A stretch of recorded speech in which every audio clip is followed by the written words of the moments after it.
So till now we have learnt about differentiation, but today we are starting with this new topic, and the name of this topic is integration.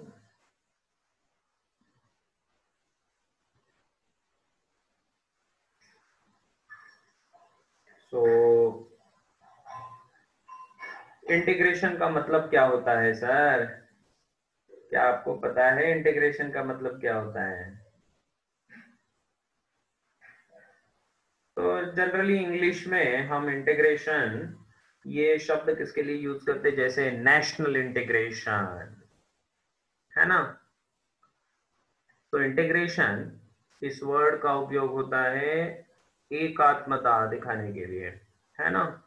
Integration है सब में, ऐसा बोलते हैं हम। तो integration का मतलब होता है एक दूसरे से कनेक्ट होना, जोड़ देना। ठीक है, इंटीग्रेट करना मतलब एक साथ जोड़ देना सबको। ठीक है, तो जैसे नेशनल इंटीग्रेशन हम कहेंगे तो मतलब बात किसकी चल रही है कि सबको एक साथ जोड़ना है। ठीक है, सब अलग अलग लोगों को एक साथ जोड़ना। तो इंटीग्रेशन में भी हम वही करने जा रहे हैं बेटे, ध्यान दीजिए सब लोग। अगर मैं आपसे कहूं कि आपके पास आपने एक्स और वाई एक्सिस को अगर कंसिडर कर लिया और एक्स और वाई एक्सिस के ऊपर मानो कि मैंने एक कोई ऐसा कोई भी एक लाइन ड्रॉ कर दिया, तो ये जो लाइन है, तो ये लाइन एक्चुअली रिप्रेजेंट किसको करती है? किसी एक मैथमेटिकल रिलेशनशिप को बिटवीन एक्स एंड वाई, जिसको हम कहते हैं फंक्शन, है ना? So any function can be represented in terms of the graph. तो किसी भी फंक्शन को ग्राफ के फॉर्म में हम डिनोट कर सकते हैं। तो ये जो रेड लाइन मैंने ड्रॉ कर ली, ये क्या है? ये एक फंक्शन है, y equals to function of x। और फंक्शन क्या होता है इसको मैंने पहले आपको बहुत अच्छे से समझाया है। फंक्शन में x और y के बीच में कुछ ना कुछ तो एक रिलेशनशिप जुड़ी हुई है, दोनों के बीच में कोई ना कोई एक रिश्ता है, मैथमेटिकल रिश्ता। ठीक है, और इसके कारण ये इस तरह से एक हमने कर्व ड्रॉ कर लिया जो इस फंक्शन को दिखाता है। अब ध्यान से देखो, अब मैं क्या करने जा रहा हूं। मैंने आपसे अगर कहा कि भाई साहब आप एक काम करिए, आप मुझे इस पॉइंट से लेकर, एक लाइन मैंने ड्रॉ कर लिया, इस पॉइंट से लेकर इस पॉइंट तक आप मुझे जितना एरिया इन्होंने कवर कर लिया इसके बीच, ये जो पॉइंट है मैं इस पॉइंट को नाम दे देता हूं, ये जो पॉइंट है इसको नाम दे देता हूं x1, और ये जो पॉइंट है इसको मैं नाम दे देता हूं x2। तो इस रेड लाइन के नीचे x1 से लेकर x2 तक कितना डिस्टेंस है, कितना जो एरिया है, ये मुझे ढूंढना है। मतलब ये पूरा एरिया यहां से लेकर यहां तक पूरा, इसके बीच में जितना एरिया आता है वो सारा एरिया, है ना? अगर मैं इसको दिखा दूं तो ये एरिया, ठीक है भाई, इस एरिया को हमें ढूंढना है। अलग कलर दे दूं क्या? ये कलर दे दूं, ठीक है?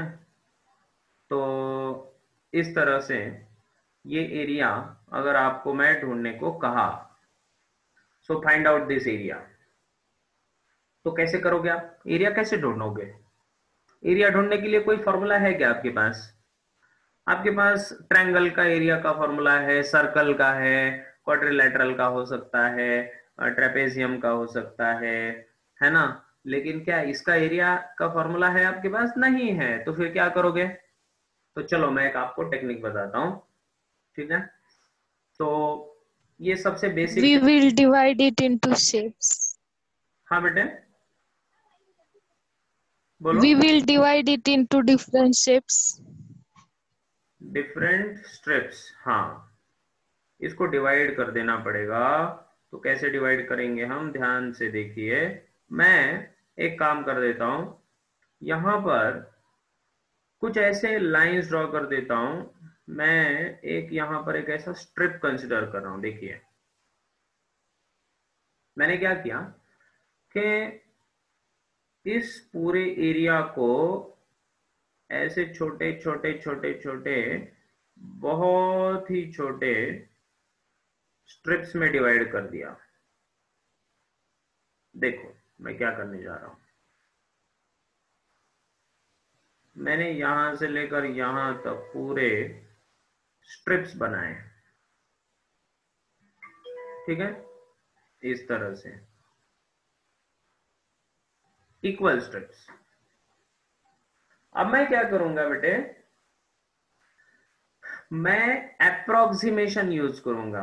अप्रोक्सीमेशन मतलब मैं क्या करूंगा, मैं ऐसा समझूंगा कि ये जो पहला जो स्ट्रिप है यहां से लेकर यहां तक, तो ये एक रेक्टेंगल है ऐसा मान लेता हूं मैं। और इस रेक्टेंगल का एरिया मैं ढूंढ लेता हूं। इसका जो हाइट है, इसका हाइट होगा मान लो y1, और इसका जो यहां से लेकर यहां तक, यहां से लेकर यहां तक इसका जो विड्थ है, तो वो विड्थ मैं फिक्स करा लेता हूं। मान लो कि मैंने इसका विड्थ जो मान लिया, उसको डेल्टा एक्स इस नाम से डिनोट करते हैं हम। चलिए ठीक है, तो ये एक रेक्टेंगल कंसिडर कर लिया मैंने। Okay, consider the small strips are spread over the area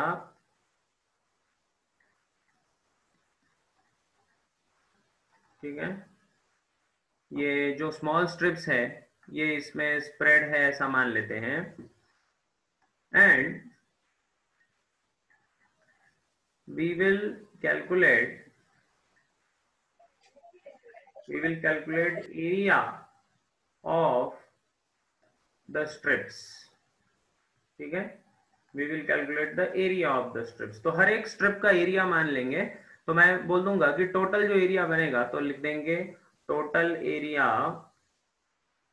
जो मुझे चाहिए, तो ये एरिया बनेगा area of strip 1 plus area of strip 2 plus area of strip 3।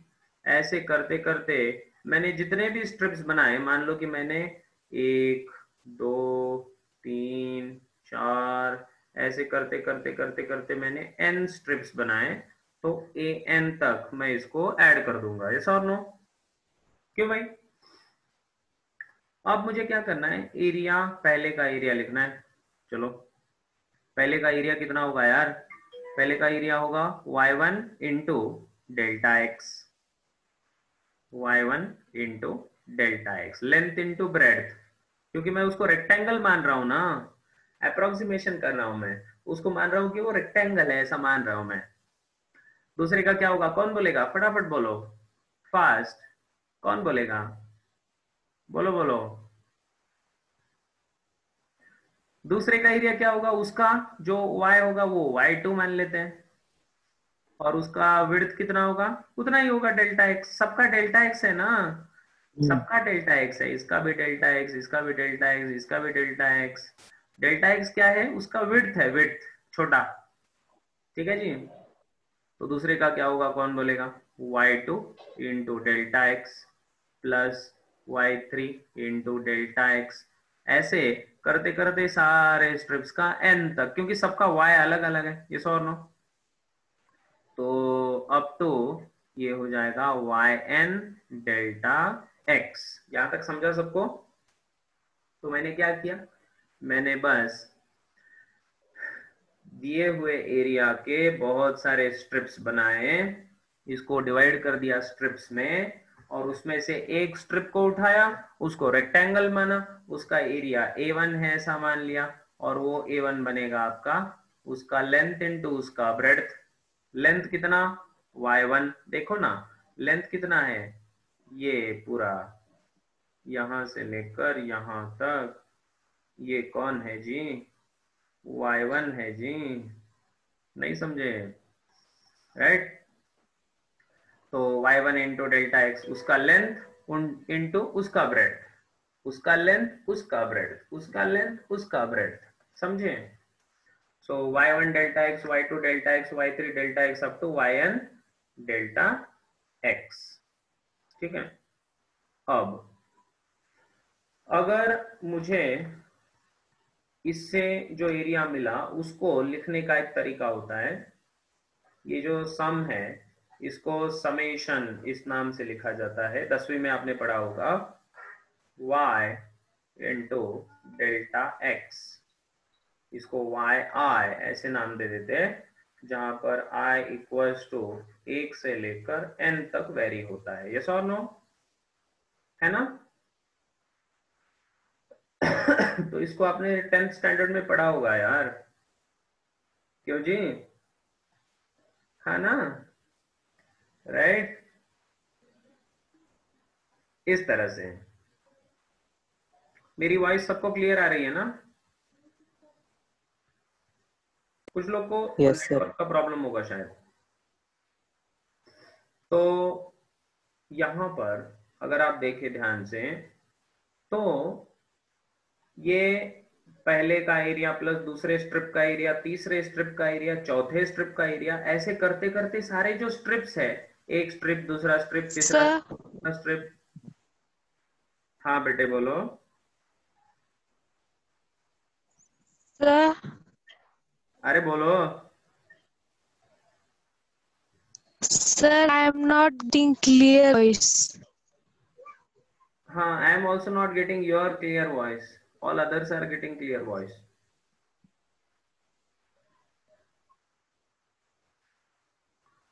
Network जरा चेक कर लो अपना अपना, please check your network. So summation का मतलब होता है कि सबको ऐड करना है एक साथ, पहले का दूसरे का तीसरे का चौथे का अप टू n, सबको ऐड कर दो एक साथ, तो ये yi डेल्टा x ऐसे इसको लिखा जाएगा, ठीक है। इससे हमें टोटल एरिया मिल गया, लेकिन ये जो टोटल एरिया मिला है क्या ये अप्रोक्सीमेट है, हाँ ये अप्रोक्सीमेट है। अप्रोक्सीमेट का मतलब क्या हुआ, एग्जैक्ट एरिया नहीं है ये।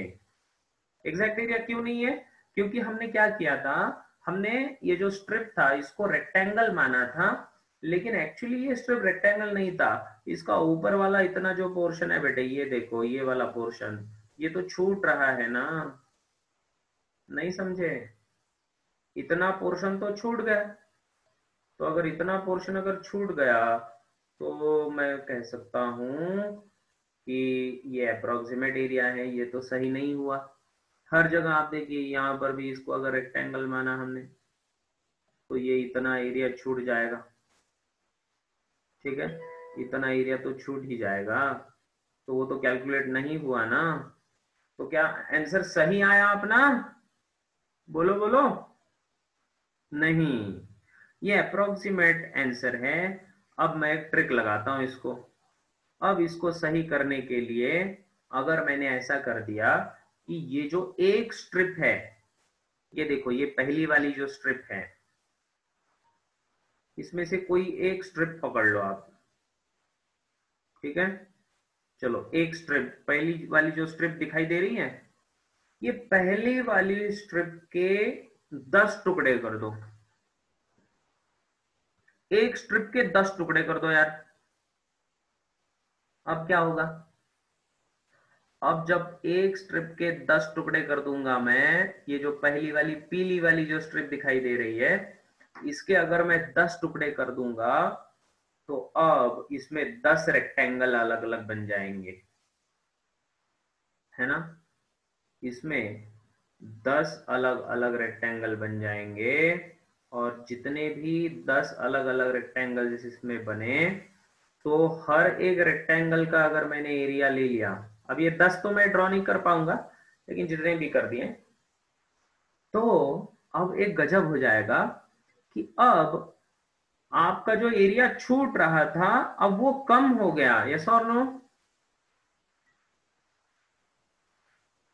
अब ये 10 में डिवाइड करने से क्या हुआ कि अब फिर से, अब एक के अगर 10 कर दिए, मतलब मैंने पहले 100 टुकड़े इसके कर दिए थे और इसको मैंने ऐड किया था। अब अगर हर एक के 10 कर दूंगा तो 100 की जगह कितने टुकड़े हो जाएंगे? टोटल 1000 टुकड़े हो जाएंगे, क्योंकि हर एक स्ट्रिप 10 टुकड़ों में बढ़ जाएगी। तो इसका मतलब कितने टुकड़े हो जाएंगे?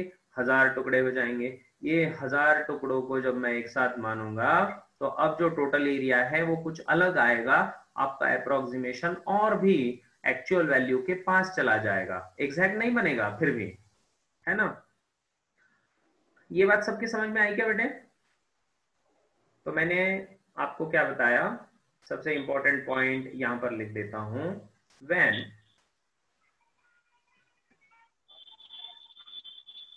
when we increase the number of strips, जब हम नंबर ऑफ स्ट्रिप्स को बढ़ा देते हैं, then the answer moves towards actual value of area। आपका जो आंसर है वो एक्चुअल एरिया की तरफ बढ़ता है। इसका मतलब आपका जो एक्यूरेसी है वो बढ़ता है, एक्यूरेसी इंक्रीजेस, आपका एक्यूरेसी धीरे धीरे धीरे धीरे बढ़ता जाएगा। क्या ये पॉइंट क्लियर है सबको मैं क्या बता रहा हूं? ठीक है जी? अरे ठीक है कि नहीं है, समझा कि नहीं? कुछ तो बोलो। समझा सर, समझा सर। हाँ तो बोलो तो सही। अब ये बात बोलो कि 100 टुकड़े पहले कर दिए थे, उसके बाद 1000 कर दिए, तो 1000 में प्रिसीजन बढ़ गया, एक्यूरेसी आपका बढ़ गया। आप बहुत अच्छी एक्यूरेसी से अब इसको देख पाएंगे, है ना? अब मेरा ये क्वेश्चन है कि 1000 की जगह अगर मैंने 10,000 टुकड़े लिए होते तो क्या होता? कौन बोलेगा?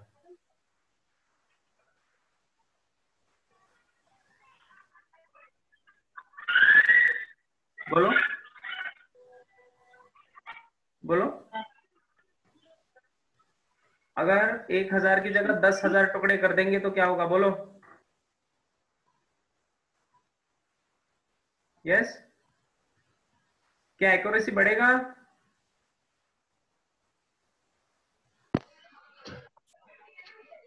नहीं बढ़ेगा? नहीं समझ में आया? फिर से बता दूं? बढ़ेगा सर। हाँ, यस सर बढ़ेगा। एक्यूरेसी तो बढ़ना ही चाहिए। एक्यूरेसी बढ़ेगा, क्यों बढ़ेगा एक्यूरेसी? क्यों बढ़ेगा एक्यूरेसी? क्योंकि वो जितने ब्लैक पोर्शन।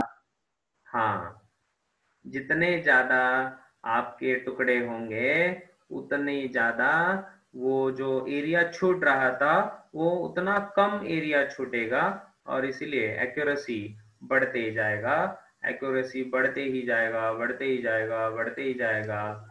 और ऐसे अगर मैंने 10,000 से लेकर 1,00,000 टुकड़े कर दिए, 10,000 की जगह मैंने 1,00,000 टुकड़े कर दिए तो क्या होगा? और भी ज्यादा एक्यूरेसी होगा। और 1,00,000 की जगह अगर मैंने 10,00,000 टुकड़े कर दिए तो क्या होगा? और भी एक्यूरेसी बढ़ेगा। और 10,00,000 की जगह मैंने 1 करोड़ टुकड़े कर दिए तो क्या होगा?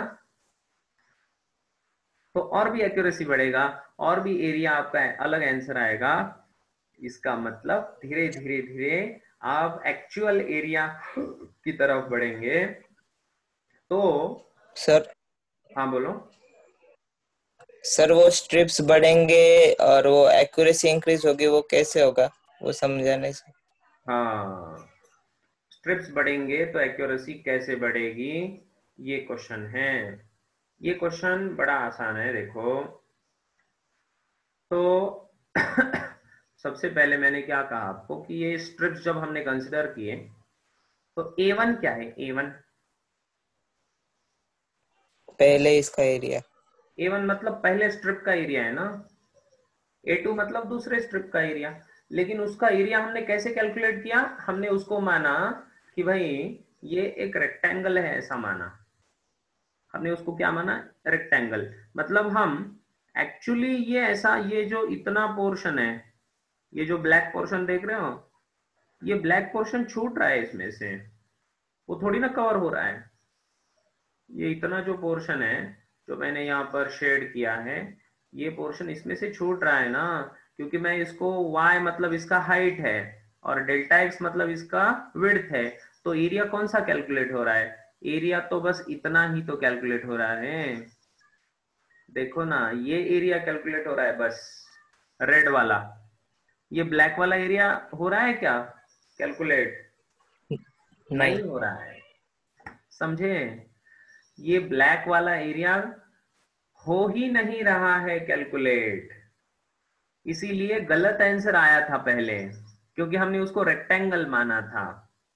अब मैं आपको बोल रहा हूं कि अब आप क्या करिए, अब आप इसके और 10 टुकड़े करिए। तो इस पीले वाले के देखो 10 टुकड़े कर देंगे।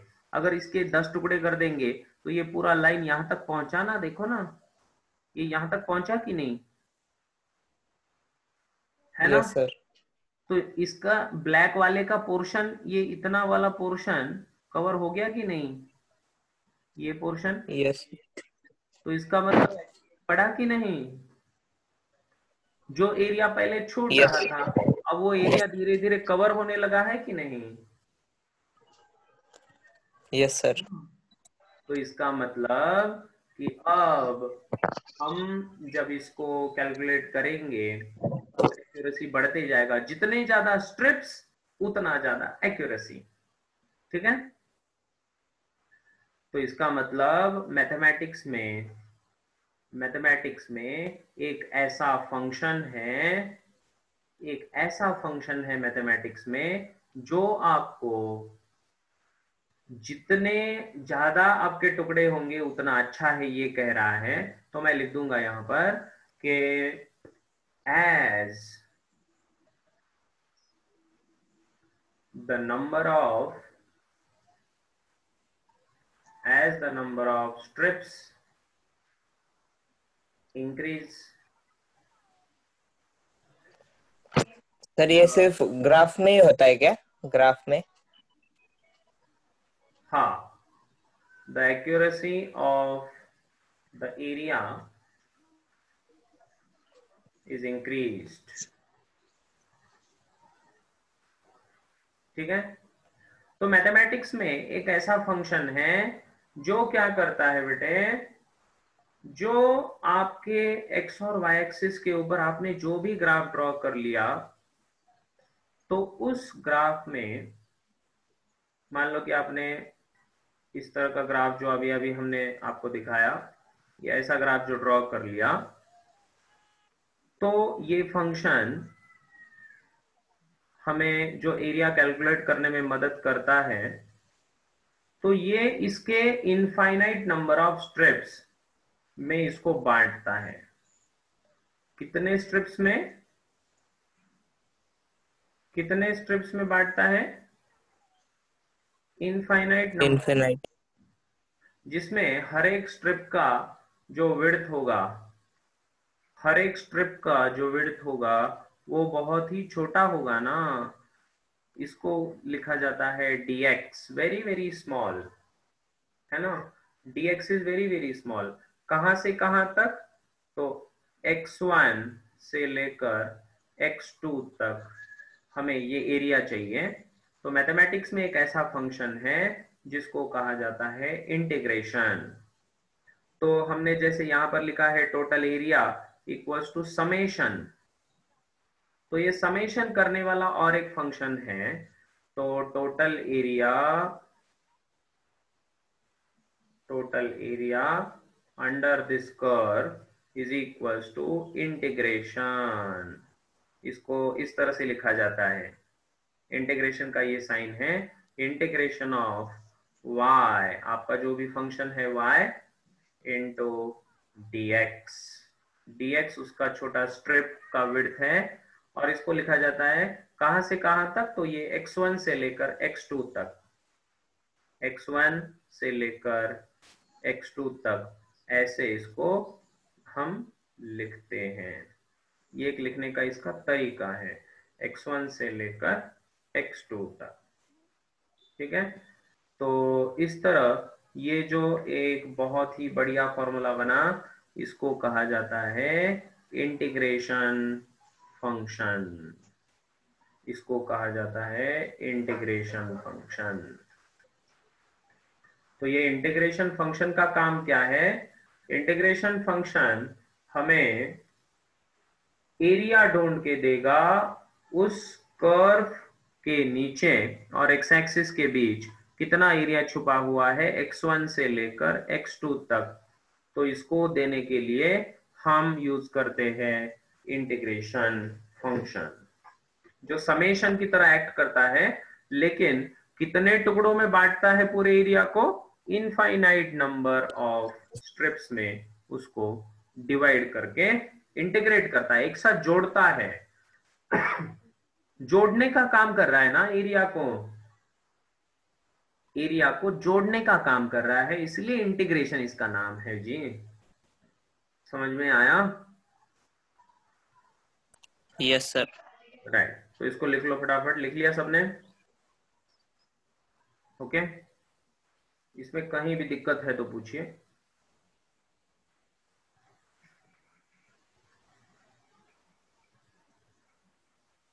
तो ये है आपका इंटीग्रेशन फंक्शन, जो सारे एरिया को एक साथ जोड़ देता है।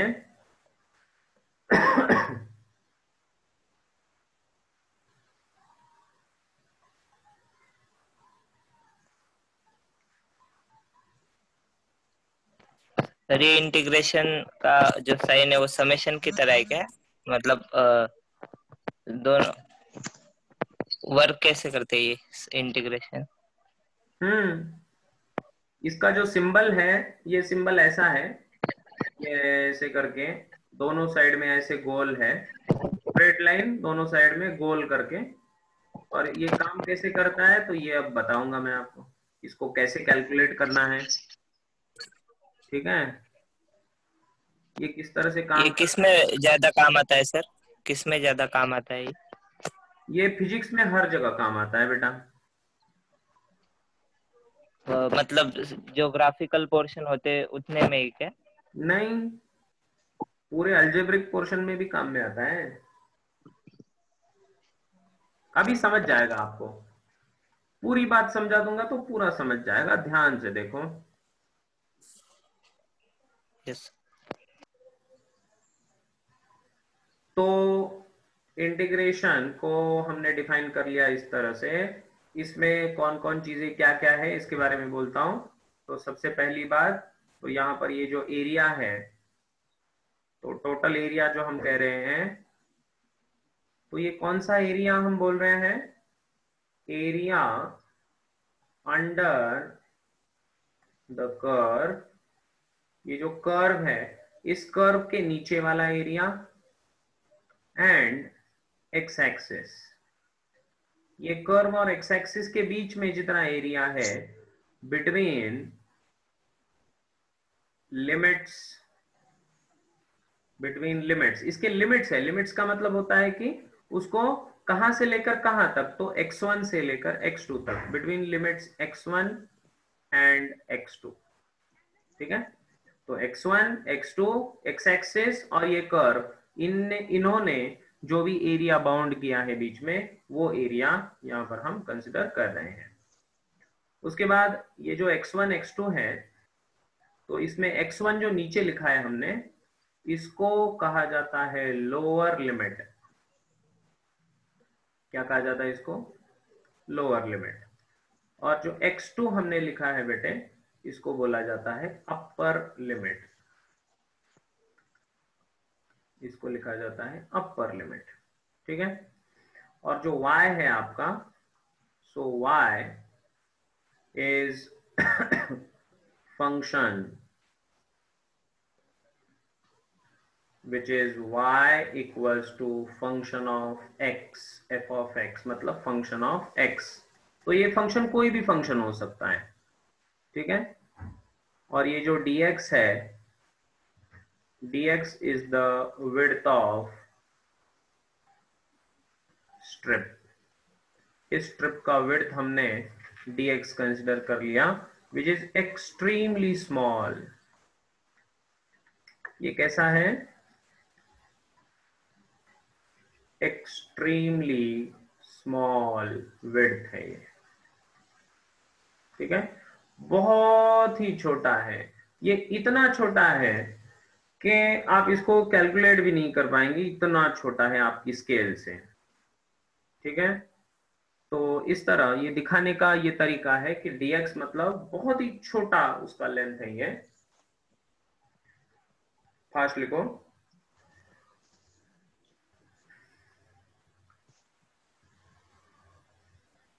तो इसमें x1 को क्या कहते हैं हम? Lower limit. और x2 को क्या कहते हैं बेटे? Upper limit. ध्यान में रखो, x1 को कहते हैं लोअर लिमिट और x2 को कहते हैं अपर लिमिट।